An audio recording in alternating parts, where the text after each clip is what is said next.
Bonsoir à tous et merci de nous retrouver sur Dash News pour cette autre édition de l'invité de la semaine enregistrée à Yaoundé dans un petit village en périphérie de Yaoundé justement qui s'appelle Oyomaban. Oyomaban où réside une figure médiatique, l'une de ces personnes qui s'est imposée ces dernières années comme l'un des consultants médias les plus cotés de la place. Il s'agit ni plus ni moins que Dieudonné Essomba que nous avons le plaisir d'accueillir sur ce plateau. Dieudonné, bonsoir. Bonsoir. Merci de l'honneur que vous nous faites de nous accueillir chez vous. C'est moi qui vous remercie d'être venu. Alors, je le disais tantôt, vous êtes une figure médiatique désormais au Cameroun. Comment vous vivez cette célébrité? Oh, je ne la recherche pas. Je joue mon rôle. Vous savez, dans la société organisée, chacun a un rôle à jouer. J'ai travaillé pendant une trentaine d'années au ministère de l'économie, comme ingénieur, comme chargé d'études. Je suis maintenant en retraite. Je continue à servir mon pays dans le débat citoyen, parce que c'est essentiellement là où je peux être utile. Maintenant, si cela peut bien plaire aux Camerounais, tant mieux. Mais vous ne recherchez pas spécialement la lumière, ce que vous nous dites. Non, ce n'est pas une préoccupation majeure. Est-ce qu'il vous arrive d'être reconnu dans la rue, interpellé sur certaines de vos positions que vous prenez sur les médias, etc. Cela va de soi. Hein? Cela va de soi. Si déjà, dans les médias, les réseaux sociaux, mes postures sont commentées, quelquefois critiquées sévèrement,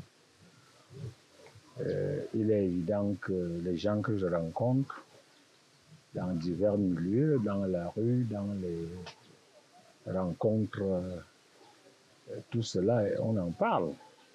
Certains me reprochent certaines prises de position, d'autres m'encouragent. Donc, ça fait partie du jeu. Ça fait partie du jeu.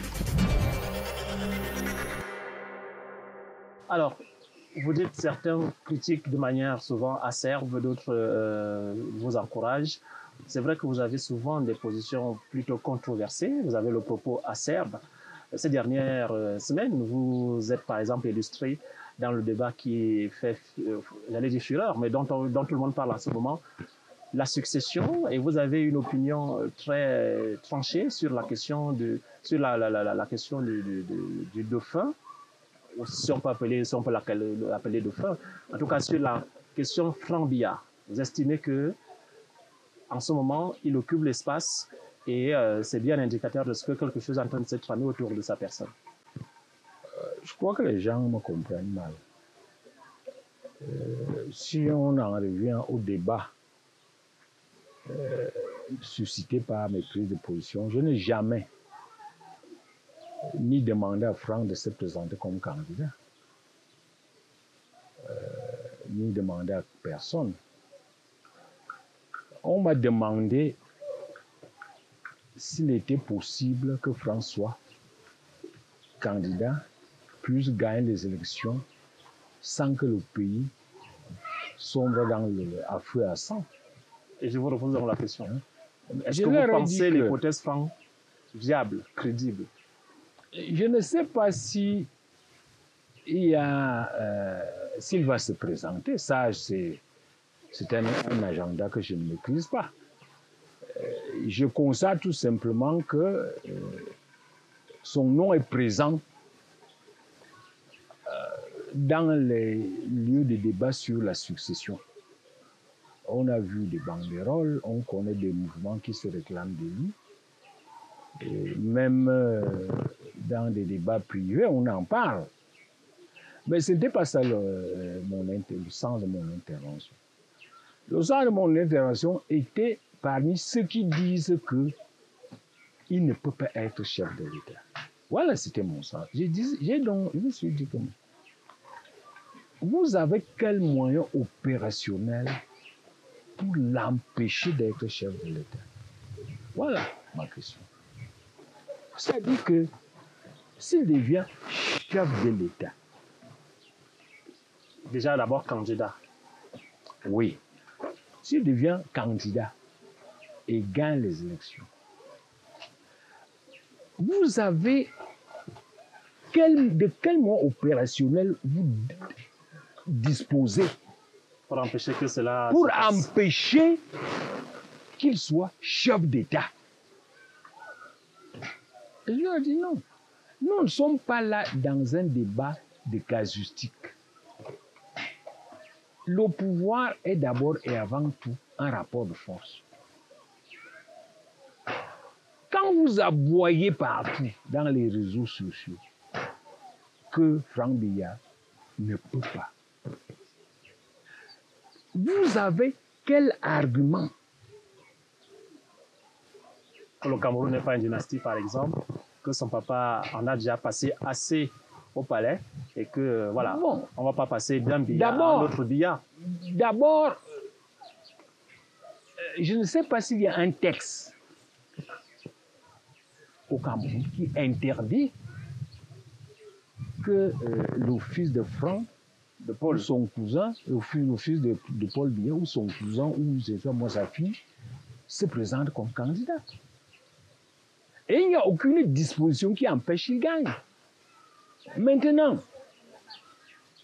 qu'on ait des attitudes de défiance vis-à-vis du président Biya, mais ça, c'est des postures strictement individuelles qui n'engagent que ceux qui ont ces postures-là. Mais la loi, elle, n'interdit pas. La loi, c'est-à-dire, donc, du point de vue juridique, je ne vois pas très bien ce qui peut empêcher Franck Biya de se présenter dans une élection et s'il la gagne, d'être chef d'État. Là, c'est le principe même des textes. Maintenant, allons dans des facteurs latents même qui règlent la conquête du pouvoir en Afrique centrale.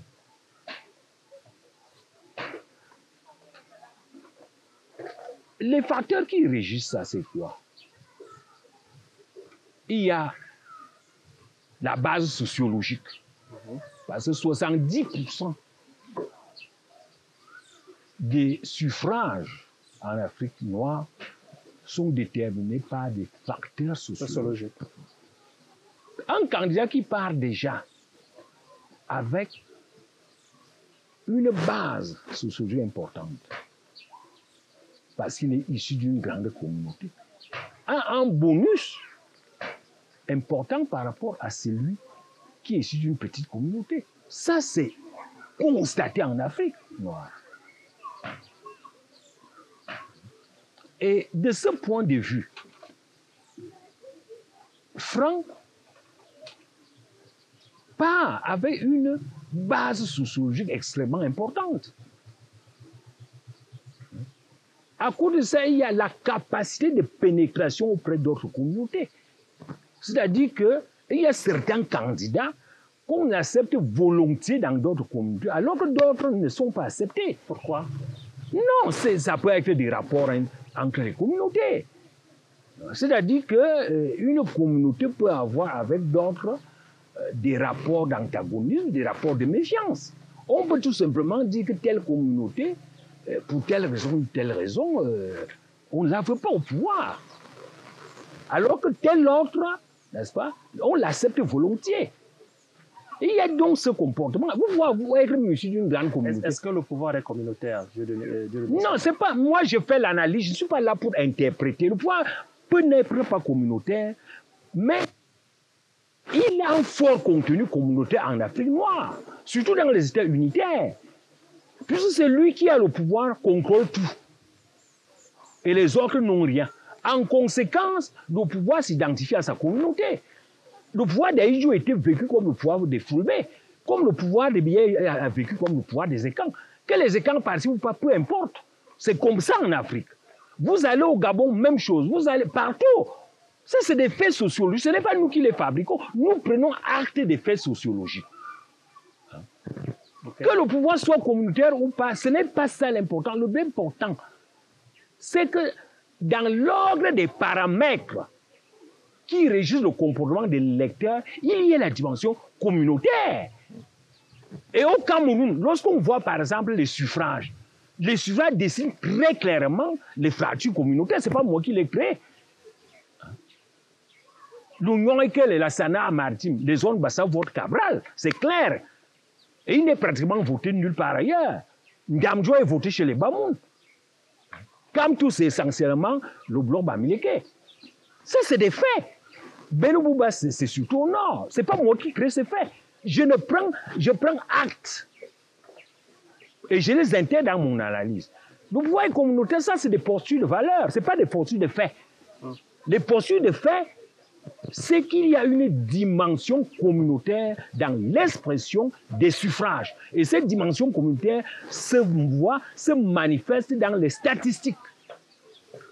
Pour revenir donc à Franck Biya, vous pensez qu'il a toutes ses chances? Bon, j'ai donc dit que de ce point de vue, il dispose d'abord d'un grand matelas communautaire que beaucoup d'autres n'ont pas. Hein.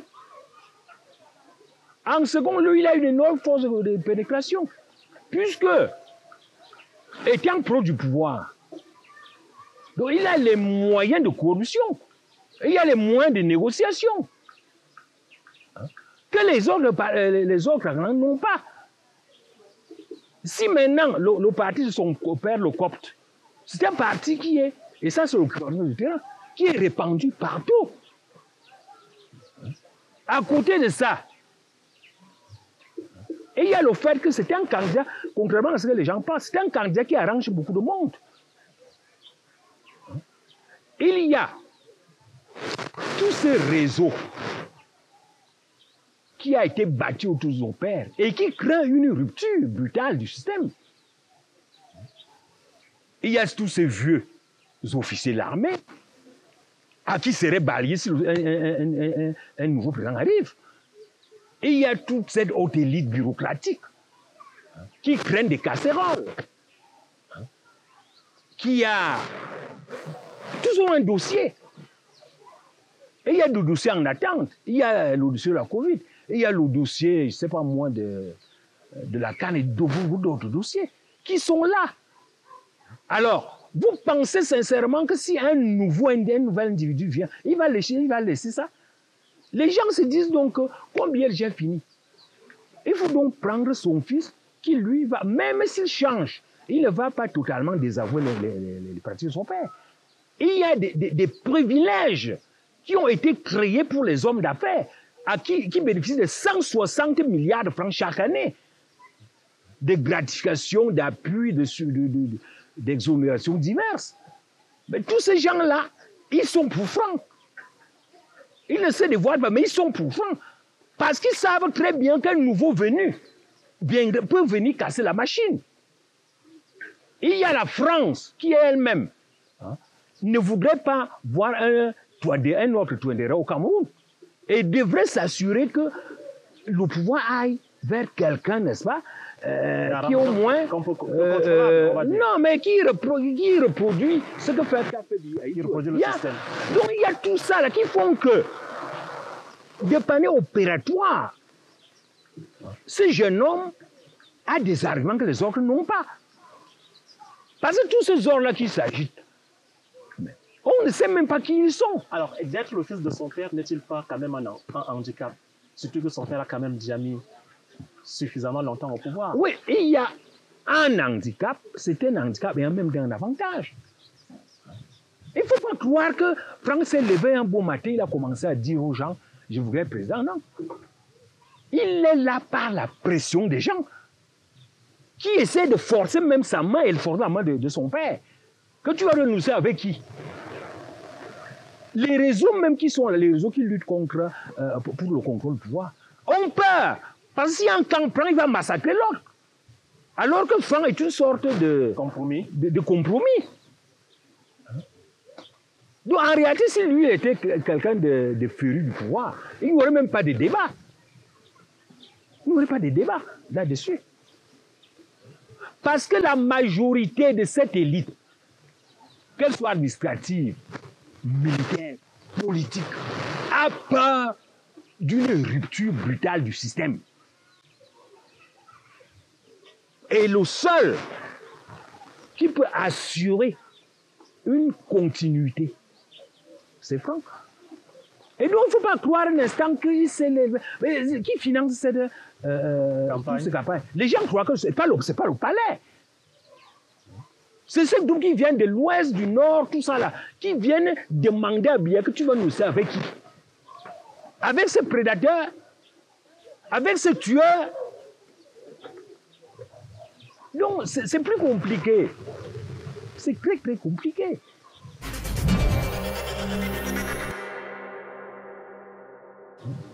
Donc, vous considérez pour quantité négligeable la capacité de l'autre versant, on va dire de ceux d'en face, à contrarier ce projet Franck Biya? Vous pensez vraiment que ce n'est pas possible d'empêcher son avènement?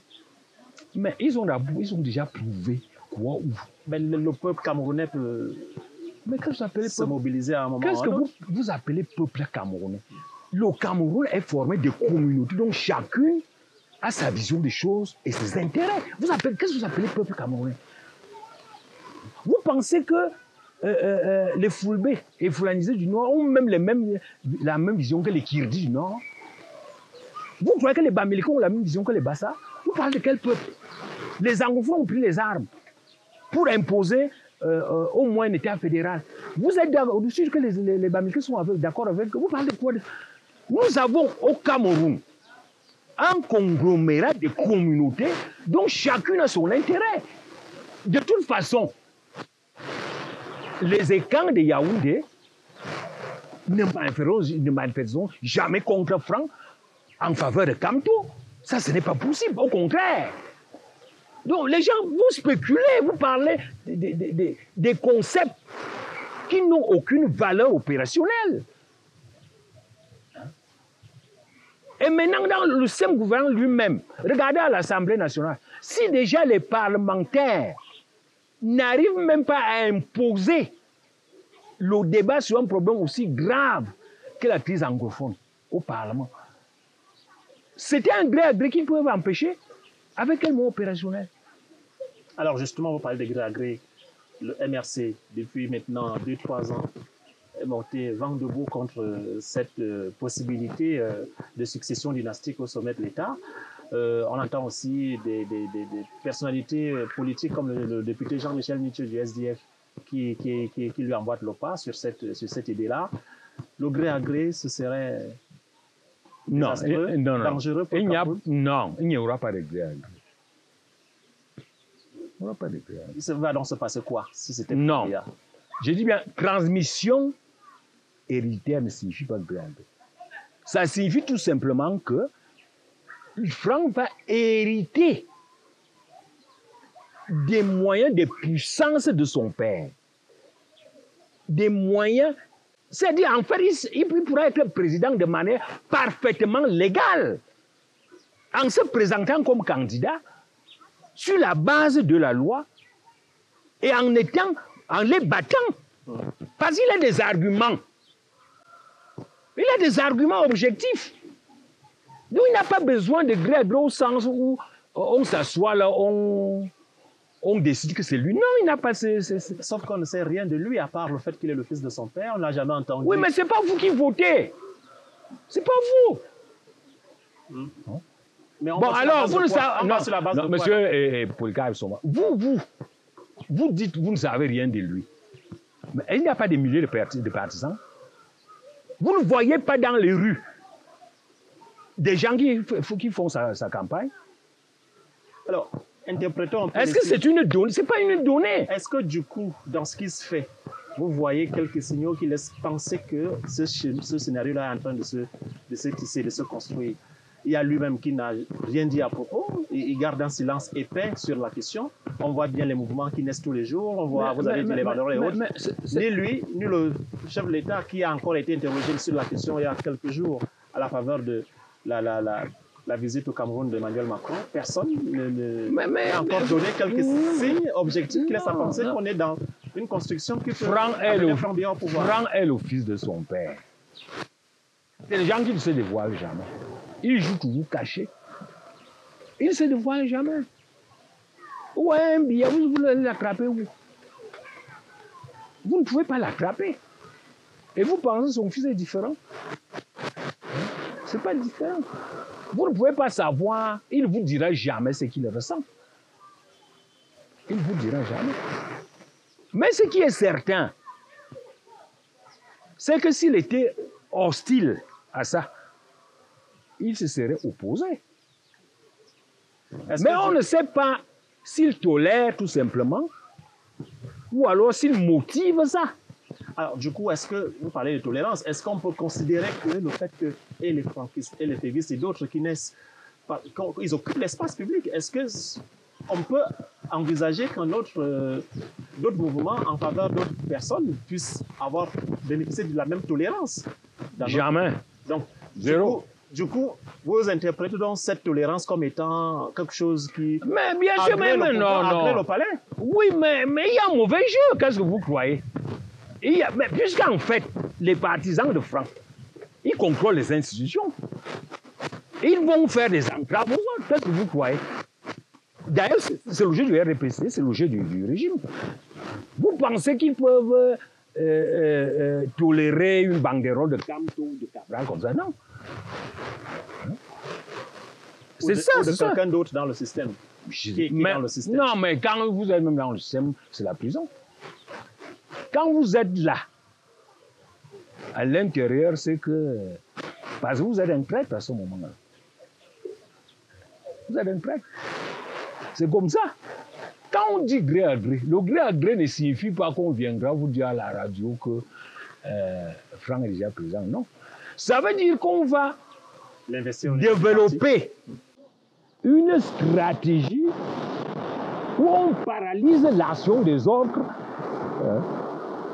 On ligote les mains des autres et on laisse avec les deux mains pour vous poigner. C'est-à-dire, mais de manière en jouant sur la légalité. C'est-à-dire, même si du point de vue éthique, du point de vue moral, ce n'est pas régulier, mais c'est la loi. Ils appliquent sélectivement la loi de manière à ce que le petit est... C'est donc, quand on parle de gré à gré, il ne faut pas une fois de plus voir ça comme une sorte de passage en force. Non. Ça ne peut pas se faire au Cameroun.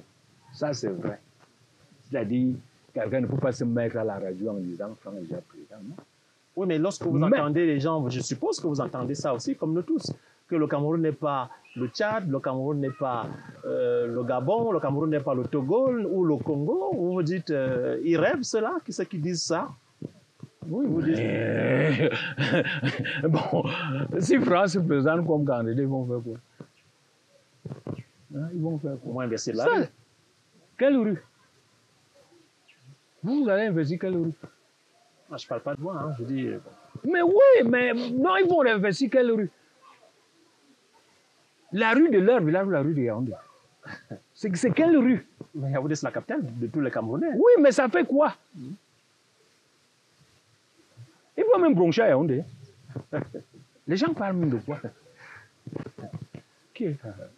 Ils ont d'abord bronché à Yaoundé quand? Pour broncher contre quoi? Je vous rappelle que le président Biya c'est un gentleman, hein.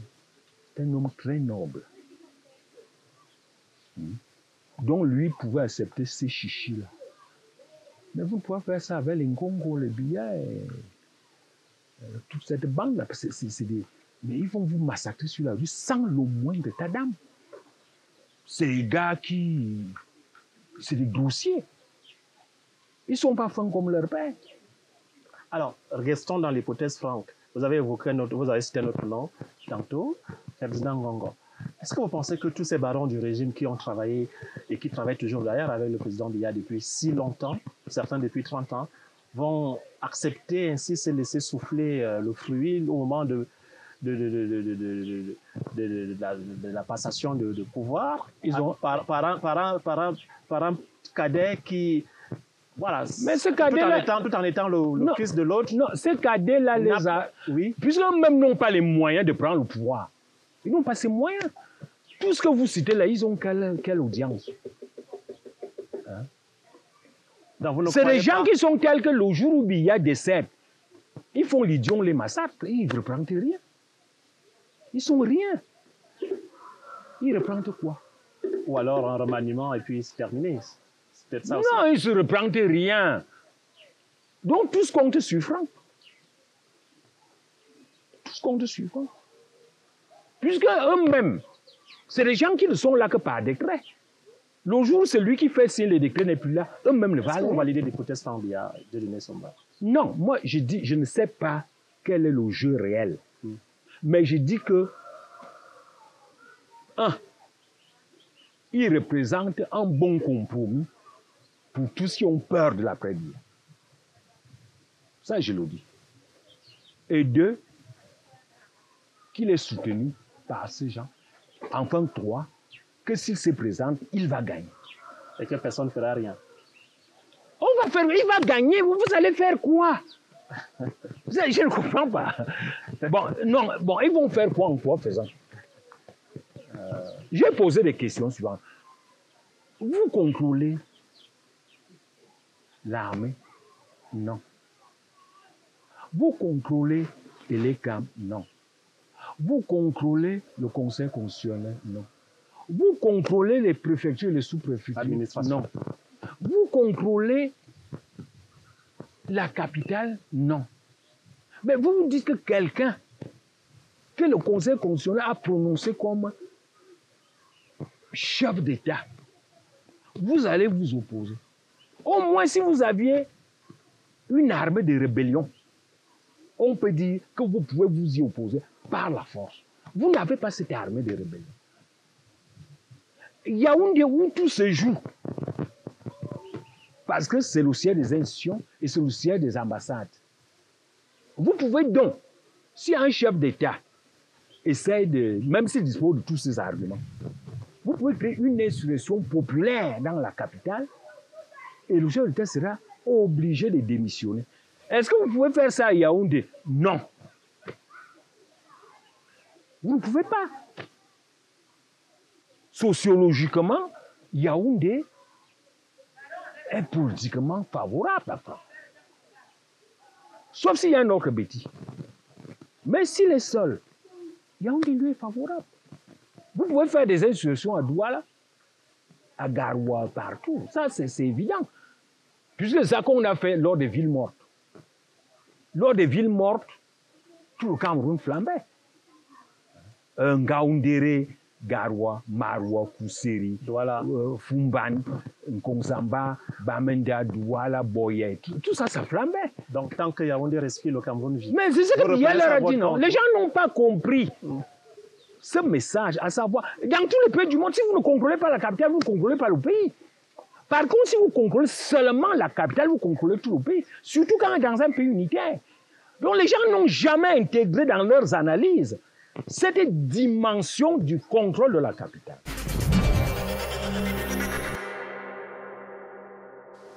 Alors, permettez que je vous réponde quand même. Oui. Il m'a semblé vous avoir lu il y a quelque temps, peut-être il y a 1 ou 2 ans, vous semblez indiquer que les bêtis ne pouvaient pas se succéder à eux-mêmes, que le pays prendrait feu. Pourquoi mais maintenant? Qui a dit ça? Moi, je n'ai jamais Dieudonné Somba. Non, je n'ai jamais dit ça. Ça, c'est vous. J'ai dit ça où? Ben, dans vos écrits. Non, je n'ai jamais dit ça. Vous avez donc ça, dit c'est pas un discours que je tiens. Le discours est dans le... Non. J'ai toujours demandé aux partis politiques et à la société civile de sortir le pouvoir monstrueux qui est au palais et de le disperser dans les États régionaux sous la forme d'un Cameroun fédéral. Voilà, ça, tu dis ça mon discours. À savoir que, plutôt que de vous battre pour entrer à étudier, il vaut mieux vous battre pour sortir l'argent qui a été... Parce qu'Étudie gère tous les 5700 milliards du budget de la nation. Étudie gère toutes les institutions, tous les postes, c'est le même individu. Étudie gère tout. Donc c'est celui qui a étudié, qui contrôle tout. Et je leur ai déjà dit que, je leur ai toujours dit que Vous avez fabriqué un monstre au palais d'études. Un dieu. Que vous ne pouvez pas chasser. Puisque vous lui avez remis tout. En conséquence, si son fils récupère ça, mais il récupère la même puissance, vous ne pouvez rien. Donc votre combat... Il faut d'abord déconstruire voilà, votre combat. Ce pouvoir massue. C'est déconstruire, c'est-à-dire purger et rendre ça peu attractif. À ce moment, nous aurons un Cameroun plus sain. Mais lorsque vous maintenez un monsieur, un individu, qui a un pouvoir aussi monstrueux, comment voulez-vous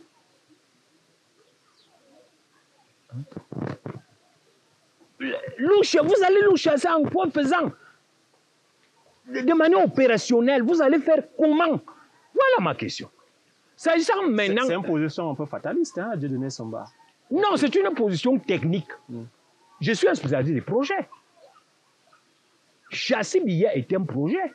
Empêcher son fils de prendre le pouvoir est un projet. Mais il y a certains projets possibles et d'autres projets impossibles. Vous-même, vous créez les conditions d'une impossibilité en remettant à un individu tous les pouvoirs. Vous vous paralysez vous-même. Et après, vous venez un jour lui demander ce pouvoir. Ça va se passer comment? C'est le même individu qui gère tout l'argent. Donc, il peut vous manipuler comme il veut. Il peut corrompre comme il veut. C'est le même individu qui nomme à tous les postes. C'est lui qui confectionne les textes. Le corps électoral, c'est lui qui confectionne. Il fait tout. Et quand quelqu'un est comme ça, au lieu d'abord de vous battre, n'est-ce pas, pour réduire son pouvoir, qu'est-ce que vous faites? Vous dites, vous voulez l'enlever, vous approprier un tel pouvoir. Vous allez vous l'approprier comment? C'est ça la question. S'agissant donc du problème Betty, j'ai toujours dit ceci.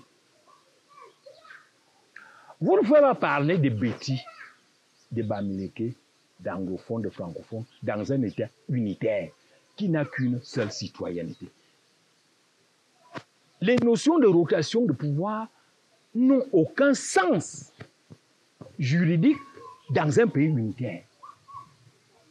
Ce sont des concepts, des pratiques qui ont un sens dans un État fédéral ou confédéral. Expliquez-vous mieux. Parce que dans un État fédéral, chaque État a ses citoyens qui ont un statut juridique. Ce sont les citoyens du centre, ce sont les citoyens du sud-ouest, ce sont les citoyens de la Damawa. Donc, si un citoyen du centre a déjà eu le pouvoir, on peut dire centre sud-est constitue grosso modo lui-même un sociologique. Donc, les citoyens du centre, du sud et de l'est ne peuvent plus se présenter. Mais vous n'avez pas ça, vous refusez ça. Vous refusez un tel modèle. Vous dites que le Cameroun est partout chez lui. Il n'y a pas d'anglophone, il n'y a pas de francophone. Mais c'est vous-même qui revenez encore.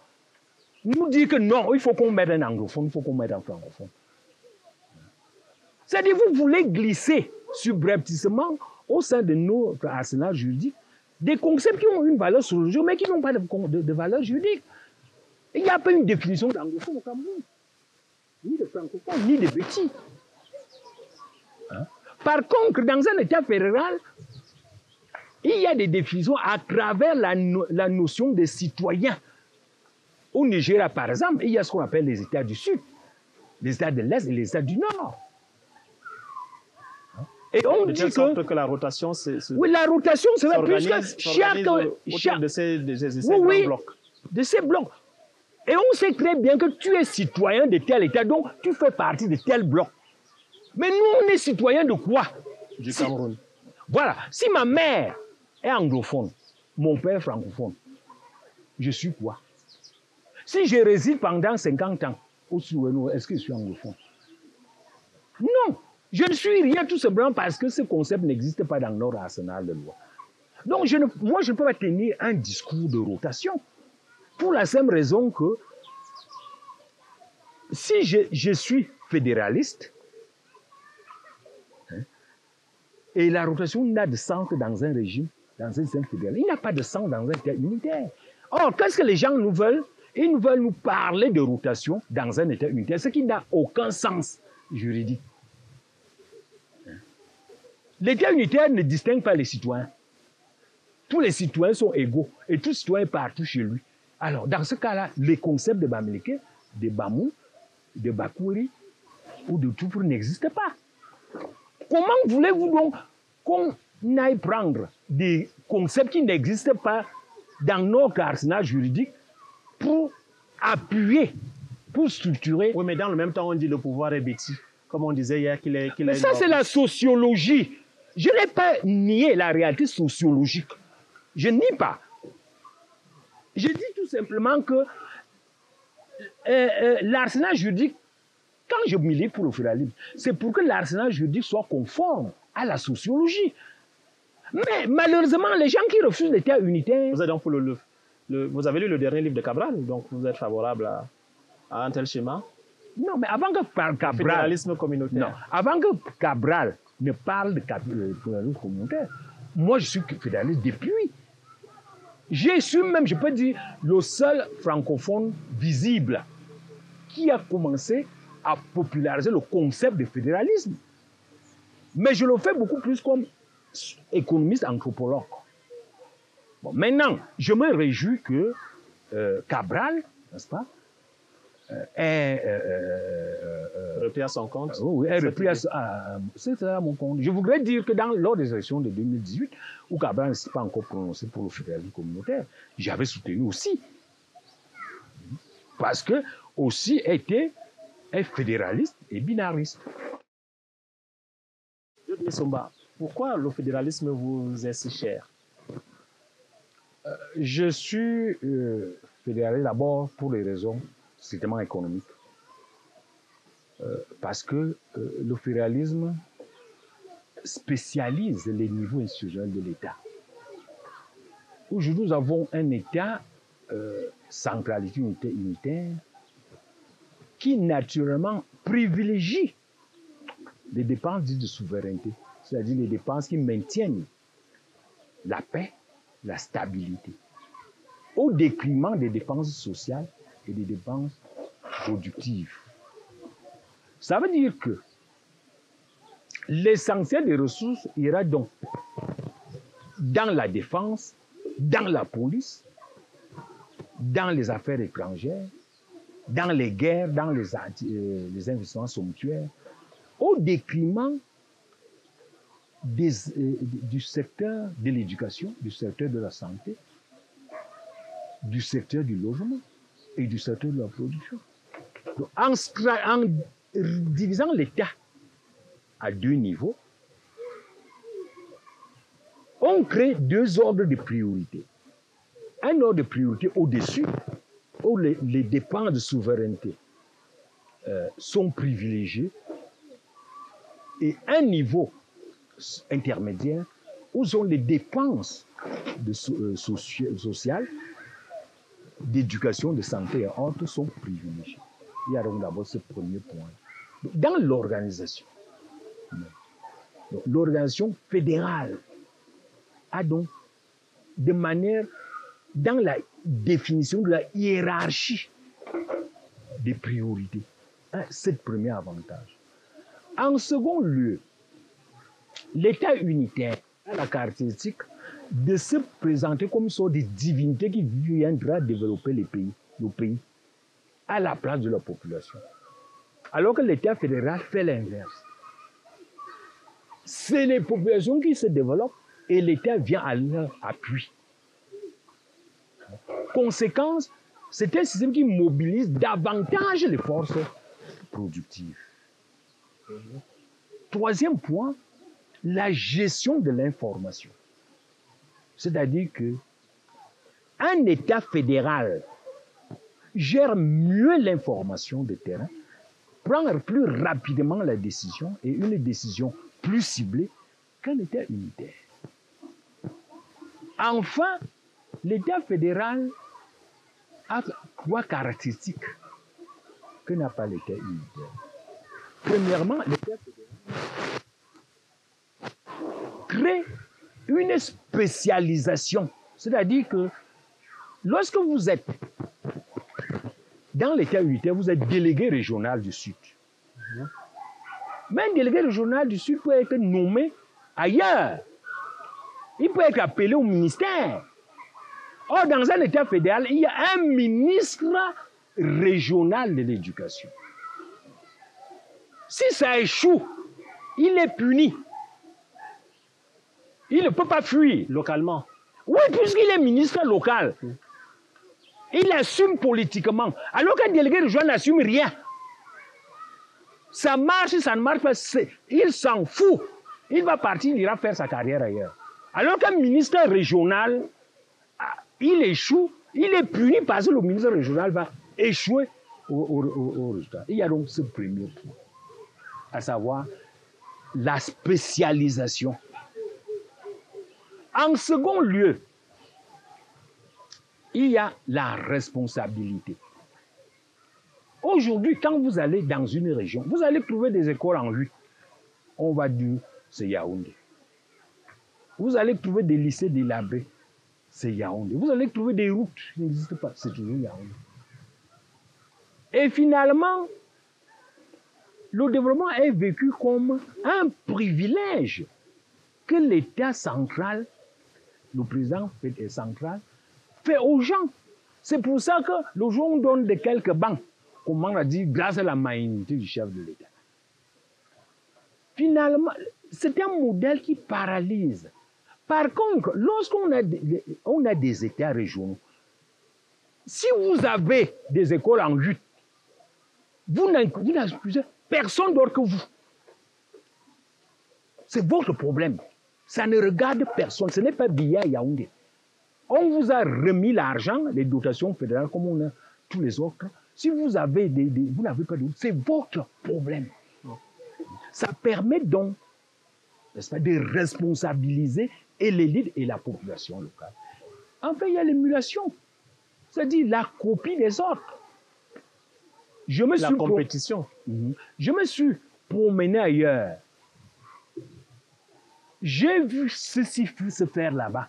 Pourquoi moi je n'ai pas ça chez moi? Et donc c'est pour ça qu'un modèle fédéral est toujours infiniment plus efficace. Compétitif. Et compétitif. Là, c'est du domaine purement économique. Maintenant, prenons la sociologie. L'État fédéral est plus honnête. Parce qu'il ne fabrique pas une unité nationale administrative. Il entérine l'union des peuples.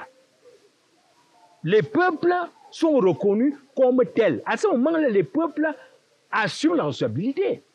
Comment vous organisez votre État fédéral, Dieudonné Somba, dans un pays comme le nôtre, aussi diversifié?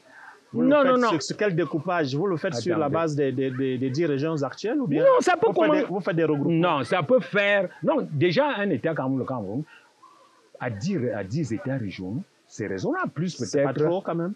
Non, pas trop. Comment? Pas trop. Le plus petit État fédéral du monde, Saint-Christophe-de-Nièvre, a 60 000 habitants, avec 14 paroisses qui sont ses États. 14 paroisses, c'est 14 États. Là-bas, les paroisses sont des États. Donc, il n'y a pas de... 10 le Cameroun, entre 7 et 15 États, c'est bon. Parce que si c'est moins, ça donne des États trop gros qui peuvent déstabiliser l'ensemble. Si c'est trop, ça donne des petits États qui ne sont pas viables. En fait, on se ramène à un État unitaire. Donc, pour qu'on ait un système raisonnable, c'est entre 7 et 15 États. Dans ce cas-là, c'est vraiment bien équilibré. Mais je voulais dire... Donc, on estime qu'on peut agréger, par exemple, ici au centre, on peut agréger en partant de la base communautaire, tout le peuple camp, les Ewondo, les Eton, les Boulou... Non. Dans la norme, oui. Dans la norme, un État fédéral se constitue sur la base des regroupements des gens qui sont proches pour donner des États cohérents. Parce qu'un État fédéré fait des lois. Il a une culture, il a une vie. On ne peut donc pas mélanger des gens qui sont très opposés les uns aux autres. C'est pour ça que dans un État fédéral, on regroupe les gens qui sont très proches. Il est donc naturel. Culturellement affinitaire. Oui, oui, parce qu'ils peuvent vivre ensemble, ils peuvent bâtir un programme ensemble. Mais je voulais ajouter quelque chose que les gens, sur le problème même de l'État unitaire. L'avantage que l'État fédéral. Vous savez, l'État unitaire multiplie les compétitions entre les communautés. Le jour où on a un concours de l'ENAM, c'est la guerre. Parce que les bêtises ont passé. Et il y a un autre concours d'architecture là-bas. Les Bamileke ont pris toutes les places. Et c'est comme ça dans tous les concours. Ces choses-là n'existent pas dans un État unitaire, dans un État fédéral. Les postes de nomination. Le jour où on nomme les sous-préfets, tout le monde regarde. Le jour où on nomme les ministres. Pourquoi? Parce que l'État unitaire a multiplié les compétitions au sommet de l'État. Conséquence, nous avons un gouvernement pléthorique qui est une charge, mais qui n'est pas opérationnel parce que le chef d'État doit satisfaire tout le monde. Les entreprises d'État sont même d'abord aussi requises, n'est-ce pas, pour satisfaire ça, et on distribue pour compléter les postes les postes directeurs généraux aux communautés, parce qu'il faut les satisfaire. Conséquence, ces entreprises ne nous servent plus à rien. Il y a la distribution des investissements publics. Il y a la distribution des rentes et des situations. Tout cela multiplie des violentes compétitions entre les segments communautaires. Ce que ne fait pas l'État fédéral. Dans l'État fédéral, si on prend le cas des emplois, 70% d'emplois publics sont régionaux. Il n'y a que 30% qui reviennent à la fédération. Donc, vous pouvez donc déjà à la fédération réduire les consommes comme l'équilibre régional et tout ça, pour la simple raison que chaque État a déjà ses emplois publics chez lui. Alors, de donner ce vous présentez aussi le fédéralisme comme la panacée pour résoudre la crise dite anglophone. Oui, thématiquement, non. comment vous... Non, ce n'est pas... J'ai dit, dès le départ de la crise, qu'il fallait fédéraliser. Pourquoi? D'abord parce que c'est la suppression du fédéralisme qui est le facteur fondamental de la crise. Et c'est ça qui alimente même l'idéologie sécessionniste. Parce que cette idéologie sécessionniste est née en 61 avec la réunification. Donc, c'est une vieille idéologie, mais qui n'intéressait qu'une petite poignée d'irréductibles. Donc, c'est des gens qui n'ont jamais été audibles. Oui, mais quand on vous dit que le Cameroun n'a été fédéral que pendant une courte parenthèse dans notre histoire. Même s'il n'a été fédéral qu'un seul jour, à partir du moment où la réunification des deux Camerouns, le Sortens Cameroun et la République a été faite sur la base du fédéralisme. Dès lors que vous violez ça, vous avez violé les termes de la cohabitation. C'est-à-dire, vous-même, vous avez créé les conditions de la guerre. Donc, c'était une erreur d'Aïdjo, pressé par les Blancs. Donc, vous ne pouvez rien faire là-dessus.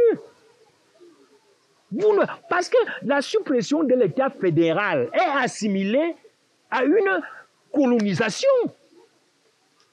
Vous le pensez comme ça? Ce n'est pas moi qui pense, je vous donne l'interprétation objective. Et c'est ça que la sécession, moi je ne suis pas sécessionniste, je ne suis pas un baboué. Je suis un simple analyste. Et je vous ai dit que si vous ne restaurez pas l'État fédéral, vous allez renforcer l'idéologie sécessionniste.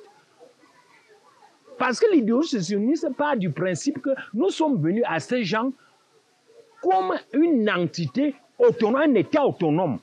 Maintenant, ils nous réduisent à de simples régions administratives. Devant ce genre d'argument, c'est difficile de tenir. Il fallait donc s'attendre à ce qu'un jour, ils prennent des armes.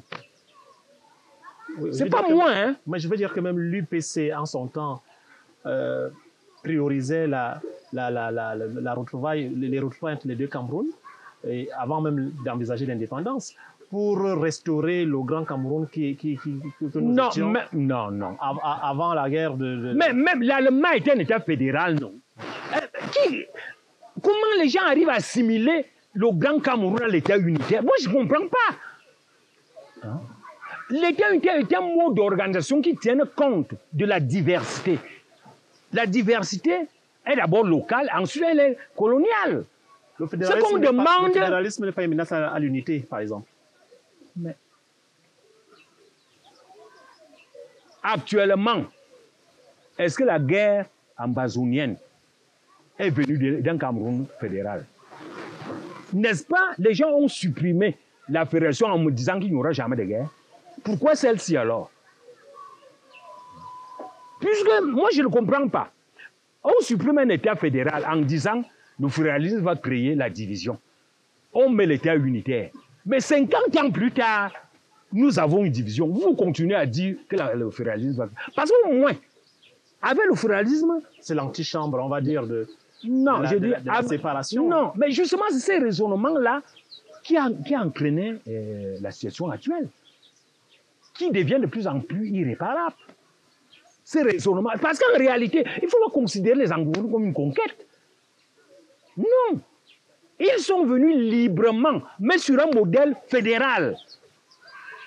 C'est ce modèle qu'il faut maintenir. Il faut maintenir les termes.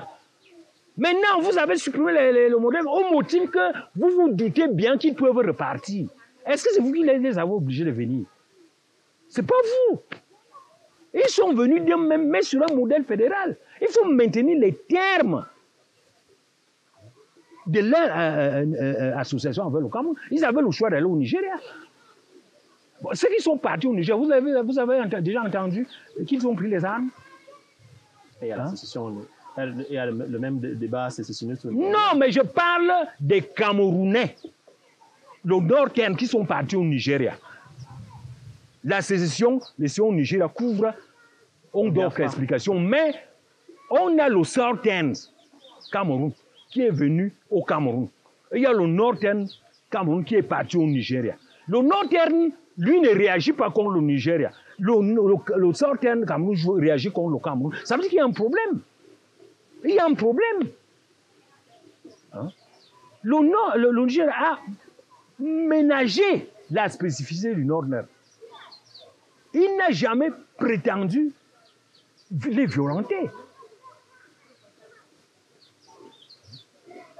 Par contre, le Cameroun, lui, il est venu et a voulu assimiler les anglophones à une conquête. Conséquence, ça n'a pas marché. Le chef d'État lui-même a dit qu'il voulait qu'on a pensé qu'on pouvait les assimiler. C'était une erreur d'analyse.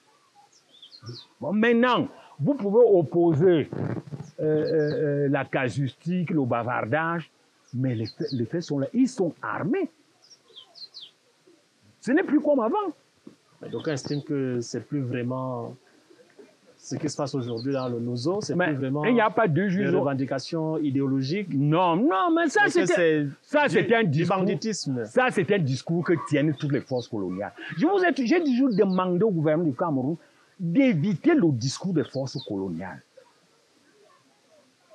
C'est le même discours qu'on tenait vis-à-vis de l'UPC de Oumioré. Ce discours-là est tenu partout, là où il y a des forces coloniales. Donc quand vous les traitez des bandits et autres, vous ne faites rien d'autre que les entériner comme une force de libération. Mandela a été traité de terroristes, de bandits. Vous n'inventez rien. Par contre, lorsque vous tenez ce discours, en fait, vous les légitimez comme une force de résistance. Vous en faites une véritable force de colonisation. Parce que toutes les forces coloniales ont eu ce discours-là. Alors, Dieudonné Sumba, sur cette thèse-là, sur le Nozo, vous êtes violemment opposé avec un autre intellectuel camerounais avec lequel vous avez souvent partagé les plateaux, un peu moins aujourd'hui, Éric Mathias Owonangemi, ou Mathias Éric Owonangemi. Qu'est-ce que vous lui reprochez fondamentalement à ce cadet avec lequel vous avez souvent frayé par le passé? Ce que je lui reproche, la situation actuelle qu'on a au Nozo. Vous dites que il induit le gouvernement en erreur, il induit l'État en erreur. Il a été de ceux qui ont pousser le gouvernement à la radicalité. Or, la seule posture du gouvernement qui était revenue, c'était que, ok, nous avons compris les anglophones. On a commencé sur un modèle fédéral. On a pensé qu'on pouvait terminer dans un modèle unitaire. Comme il a des problèmes, on peut revenir sur ce modèle. Mais comme on va tester la décentralisation et au fur et à mesure, on va vers le modèle approprié. Un discours comme celui-là aurait été beaucoup plus sage. Mais en disant la forme de l'État n'est pas négociable. C'est-à-dire, on a rendu même le problème insoluble. On a rendu le problème insoluble.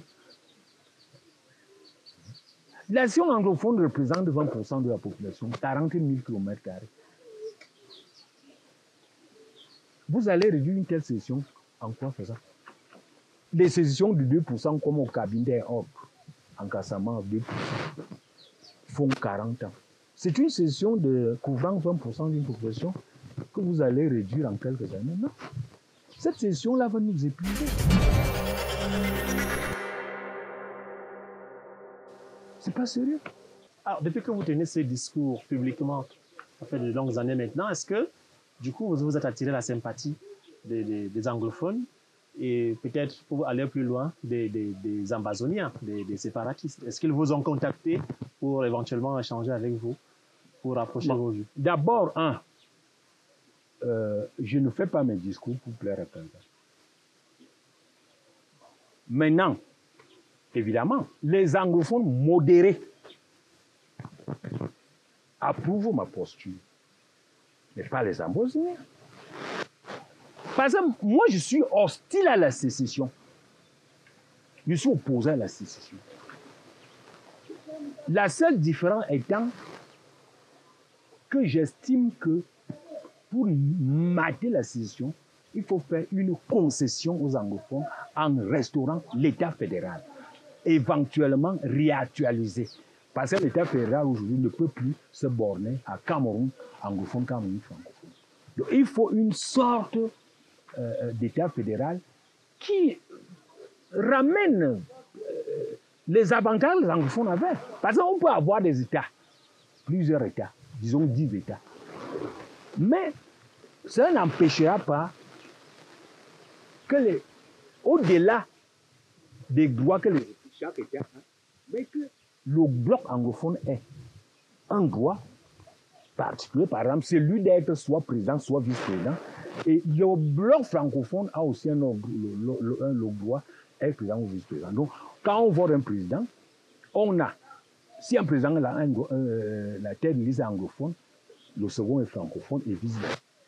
Donc, on peut donc avoir un modèle fédéral qui maintient les avantages confédéraux que les anglophones avaient, sans que cela, on ait seulement deux États.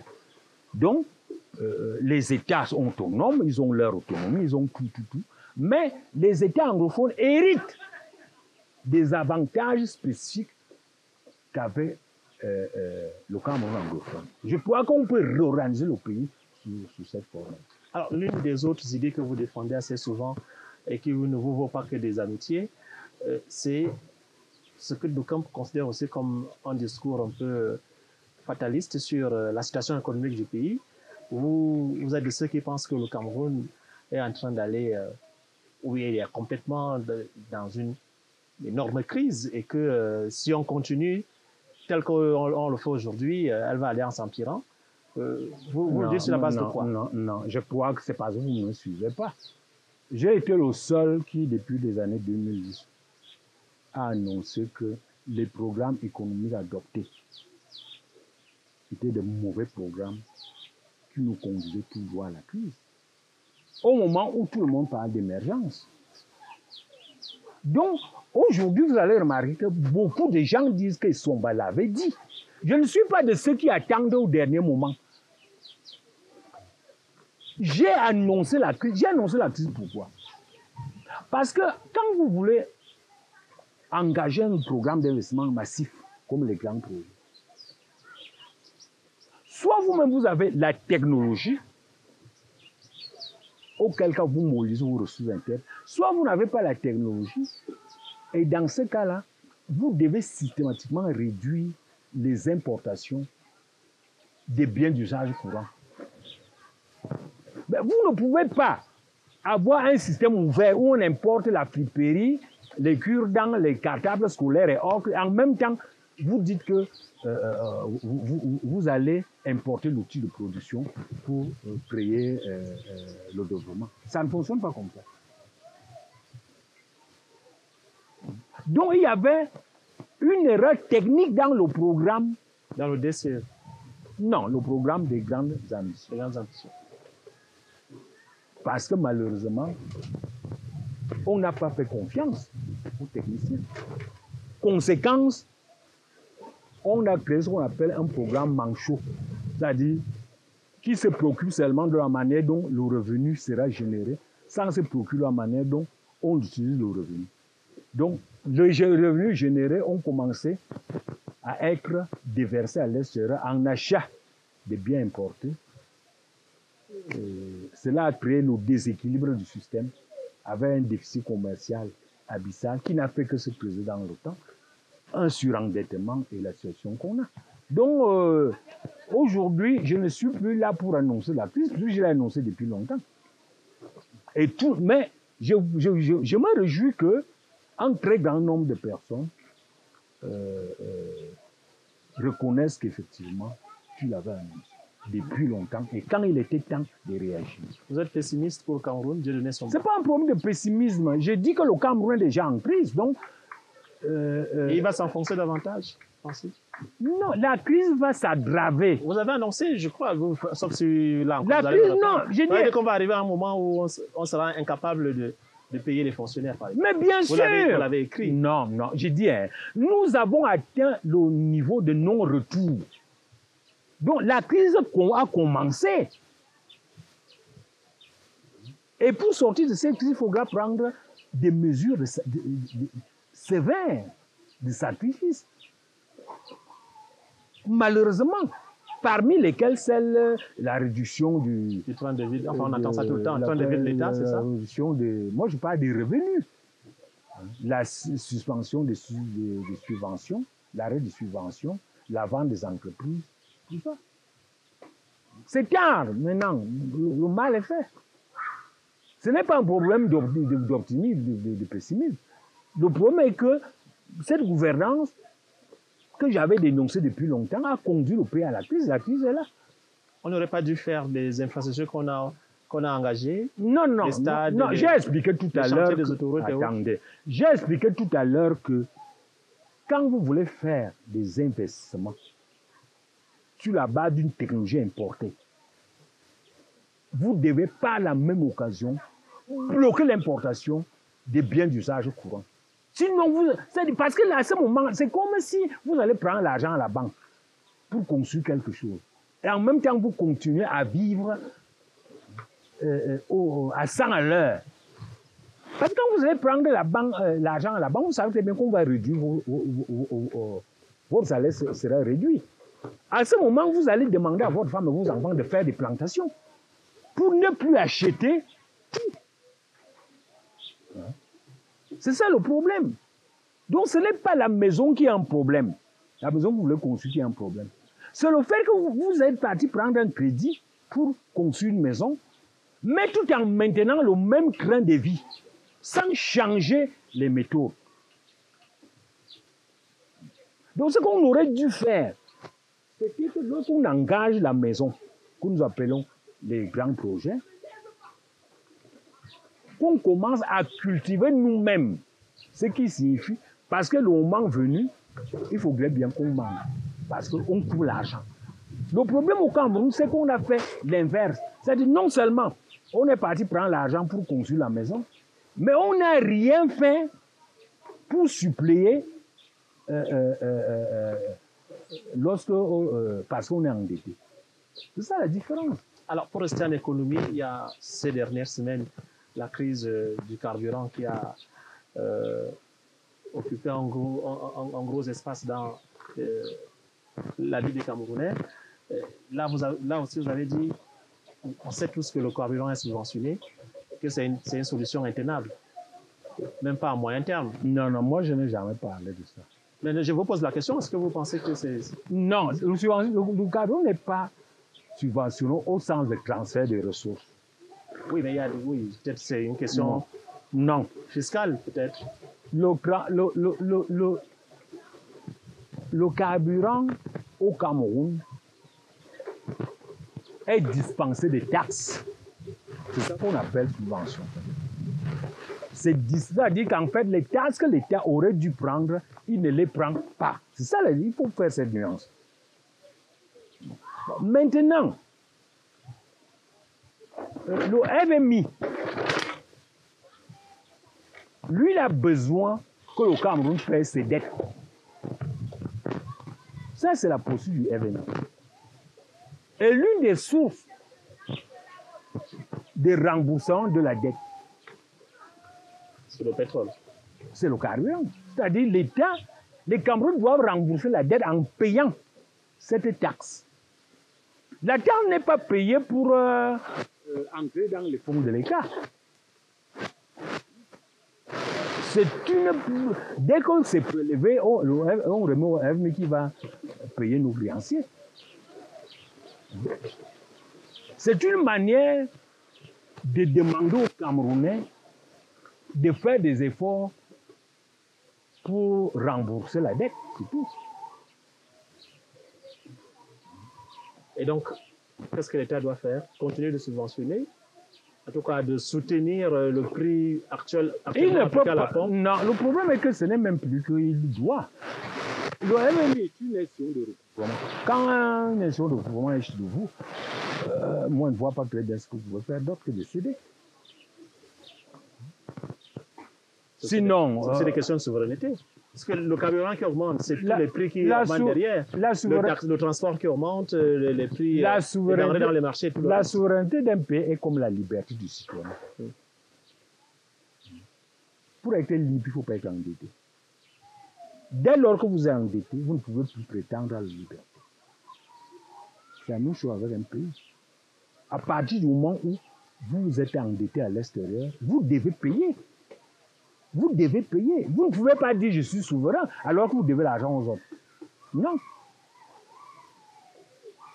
Donc, c'est pour ça que vous savez, la liberté d'un individu se construit. Vous devez être libre en cherchant un emploi. Vous devez être libre en respectant la loi. La souveraineté qui est l'équivalent de la liberté au niveau des États se construit. Vous ne pouvez pas être souverain quand vous faites des politiques économiques qui vous endettent. Non. Vous êtes surendetté vis-à-vis de l'extérieur. Vous dites je suis souverain. Qu'est-ce que ça peut bien dire aux étrangers? Quand vous baisse les salaires pour les payer, votre souveraineté leur dit, vous êtes parti pour prendre leur argent, vous devez payer. Quand un huissier vient vous arrêter, parce que vous êtes parti boire la bière partout, bon, il vient saisir la télé chez vous.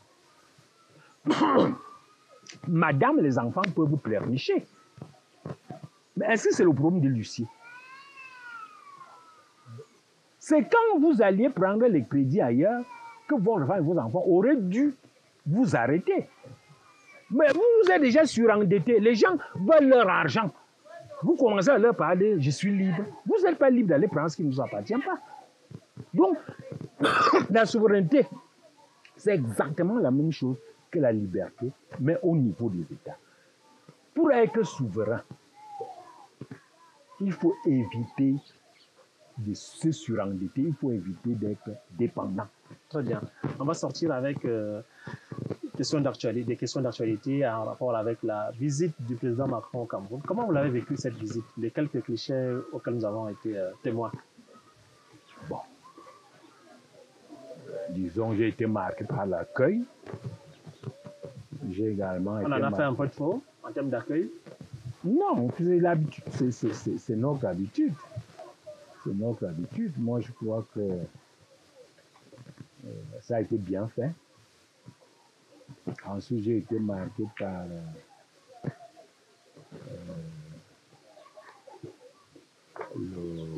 la conférence de presse des deux présidents, par notamment l'habileté du chef de l'État à jouer de son art, en se moquant et de lui-même, et lui poser des questions. Donc on estime qu'il a feinté, qu'il a... Mais c'est ce que j'ai dit, c'est-à-dire qu'en fait, il dit aux gens évité de répondre. Il dit aux gens que je ne vous entends pas, vous-même vous voyez que je suis très vieux. Mais en réalité, derrière ça, il y a une sorte de ruse, n'est-ce pas, pour éluder la question.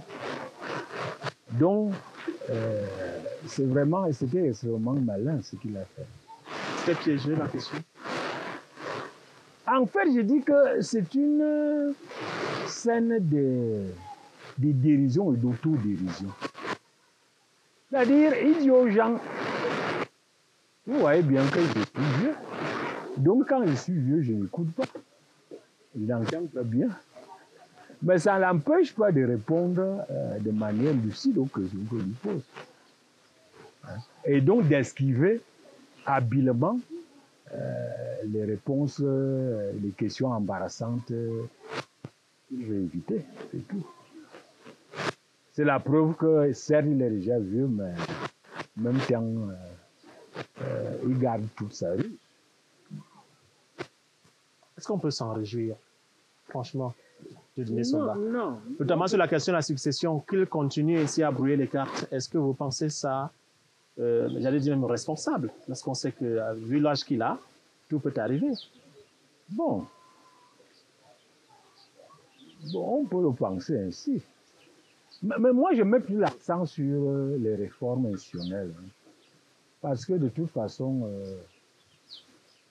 avec l'organisation actuelle de l'État, j'ai des doutes même que son successeur, sans de véritables réformes, puisse s'en sortir.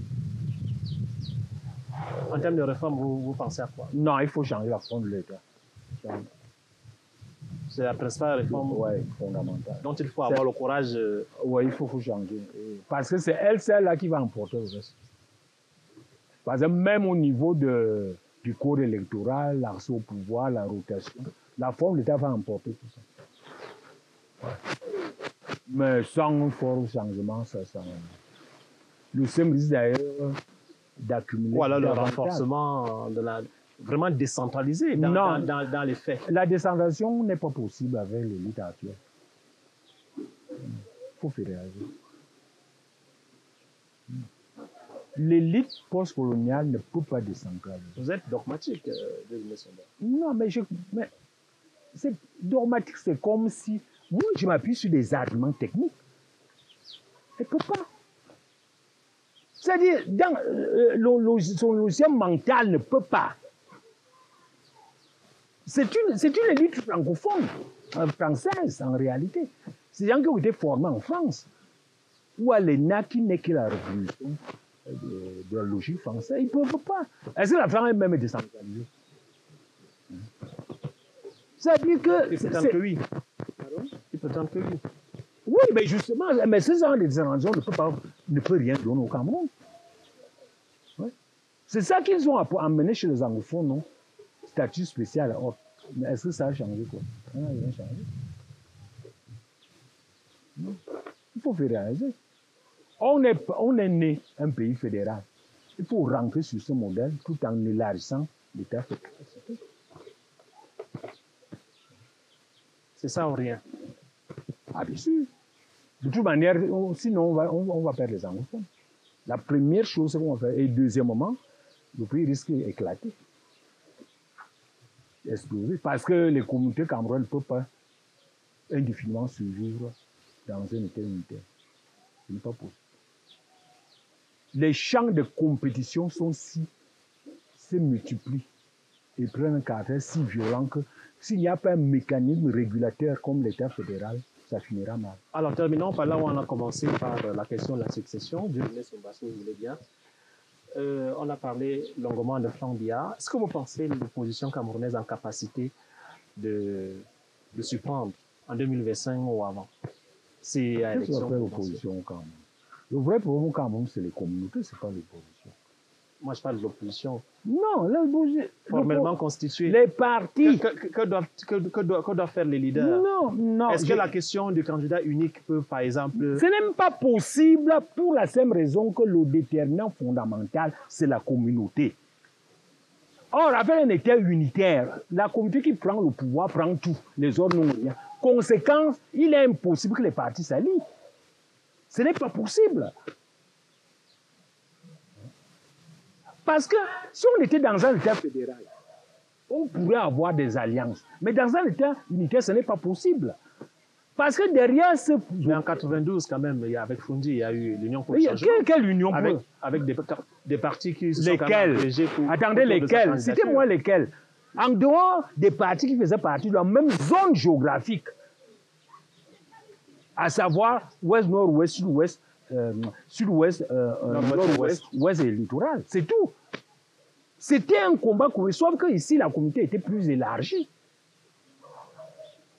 Ce qu'on appelle les anglo-bamileke.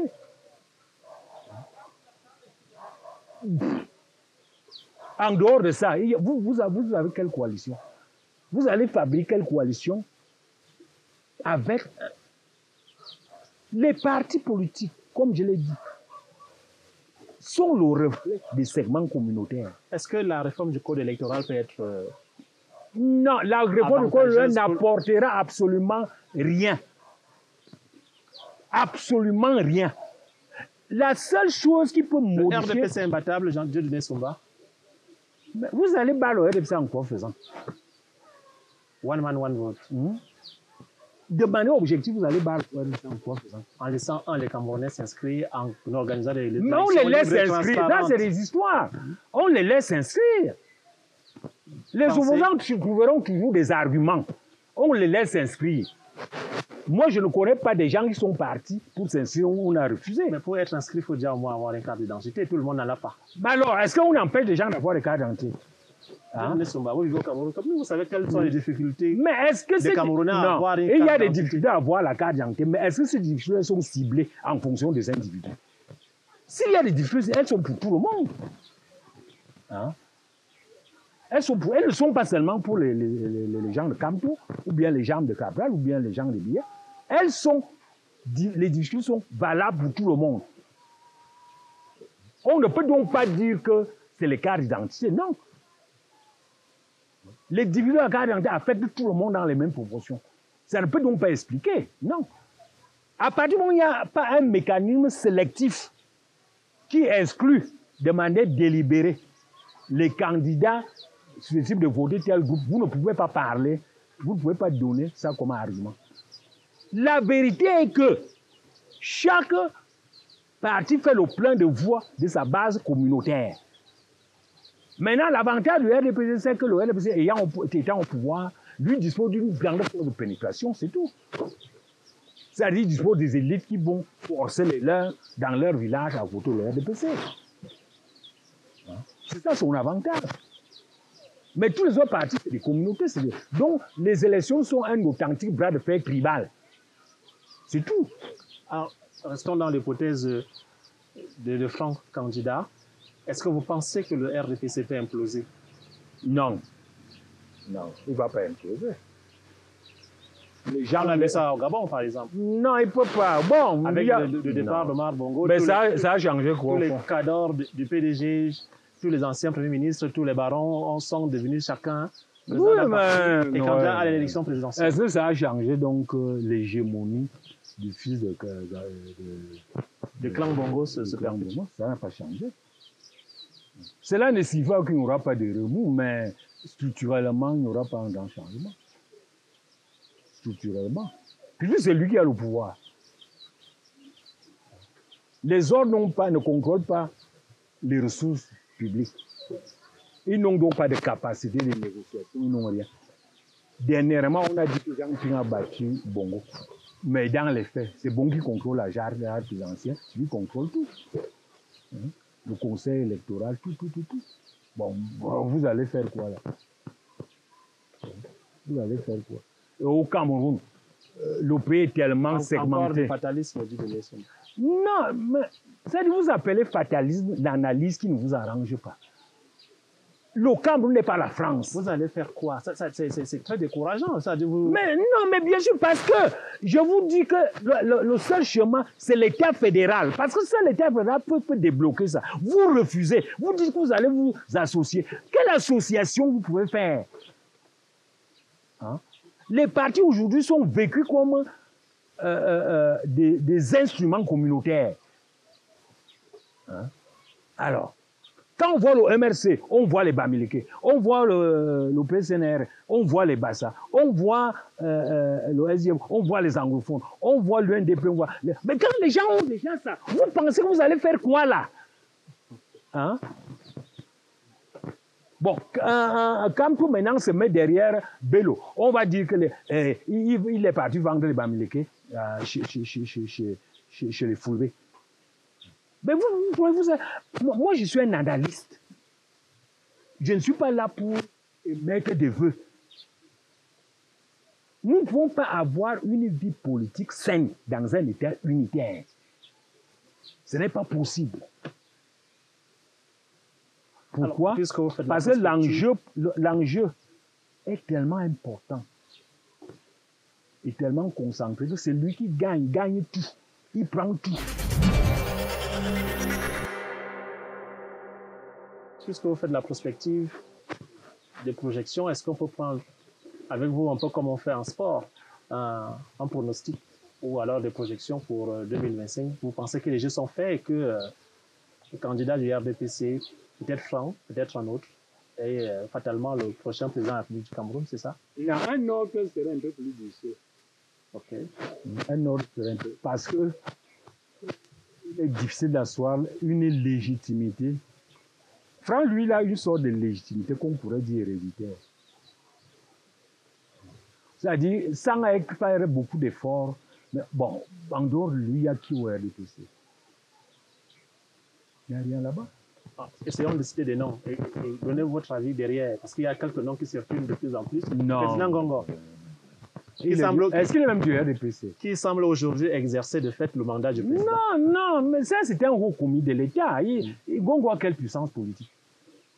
En dehors d'utiliser le décret, il n'a aucune puissance politique. Donc, sa puissance, c'est une puissance empruntée.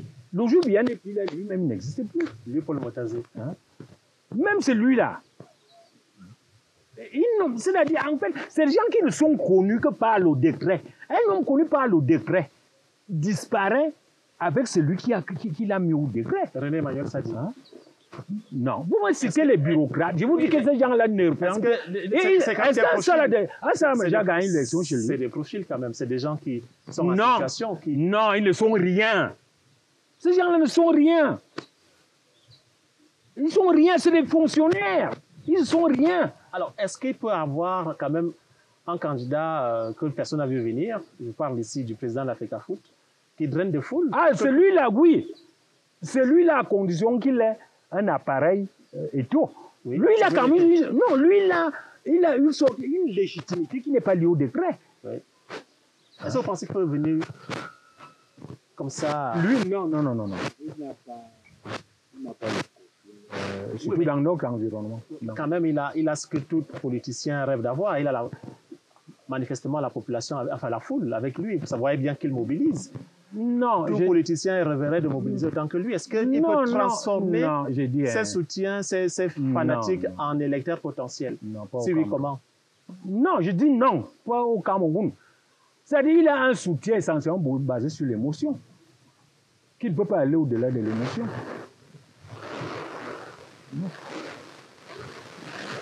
À Moisy, le gars a la Coupe du Monde. Avec les Lions, c'est long. Donc là, mais c'était un très grand footballeur.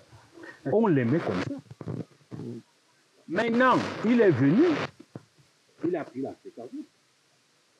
Maintenant, certains l'aiment encore, d'autres contestent sa gestion. La chance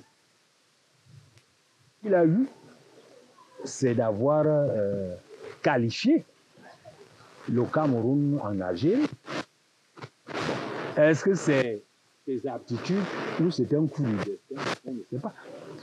Mais bon, avec le temps, parce que avant, on le soutient plus par émotion. Maintenant, on va le soutenir sur la base des résultats. Et c'est donc les résultats Ils vont qui déterminer la pourraient éventuellement déterminer. Parce que vous oubliez comment notre système fonctionne. Notre système fonctionne à la base des élites communautaires. C'est-à-dire c'est les élites de chaque communauté qui orientent le choix de la communauté, d'une manière générale. C'est pas peut-être les jeunes, oui. Les jeunes peuvent être aussi indépendants des élites, mais la population rurale suit, obéit aux élites. Donc, est-ce que ces élites administratives iront dans les campagnes soutenir Franck? C'est ça la question. Eto, soutenir Eto. Bon, ça, j'en doute. On retient donc pour vous l'hypothèse la plus probable, le scénario le plus envisageable, c'est que Franck Biya devienne président à la place de Paul Biya demain s'il est investi candidat. Oui, il va gagner. S'il est investi candidat, il gagne. Et d'ailleurs, il écrase la compétition des adversaires. Ouais. Avec la configuration actuelle, il écrase. En réalité, contrairement à ce qu'on vous dit, personne là-bas en haut ne veut aucun changement. Aucun. Non. Vous causez avec eux? Seule la masse pauvre, les chômeurs, les jeunes, veulent le changement. Parce qu'ils espèrent qu'avec le changement, ils peuvent vivre. Mais tout cela, aucun ne veut le changement. Aucun. Ils savent que tout changement va renverser l'ordre établi. Tout ce monde-là, ces villas qu'ils construisent, tous ces avantages-là, tout cela sera balayé. Personne ne veut le changement à ce haut niveau, contrairement à ce que vous croyez. Et vous ne savez pas quels sont les soutiens de cet enfant, qui d'ailleurs les déçoit. Parce qu'on aurait voulu. J'ai entendu un grand homme d'affaires dire que ce qui les énerve en France, c'est qu'ils ne se prononcent pas. C'est qui les trouve. Parce qu'on aurait voulu qu'ils prennent les choses en main. Et il le préfère. Parce qu'au moins, il a une sorte de légitimité plutôt à tous ces obscurs fonctionnaires. Oui. Légitimité par le sang. Mais ça, c'est une légitimité qui a une dimension valable en Afrique, chez les banques. Okay. Donc, il les énerve. Moi, je peux vous le dire. Parce qu'il ne se prononce pas. Parce qu'il n'est pas plus hargneux que ça. On aurait voulu qu'il soit hargneux et qu'il balaye tout ce monde-là pour prendre les choses en main. Et vous, alors, votre opinion personnelle? Non, moi, je dis, une fois de plus, que du point de vue stratégique, s'il se présente, il gagne. Mais vous votez pour lui ou pas? Non, je ne dis pas ce qu'il faut que je vote. Non. Par contre, je réitère aux hommes politiques que le débat n'est pas celui qui entre pouvoir et tout.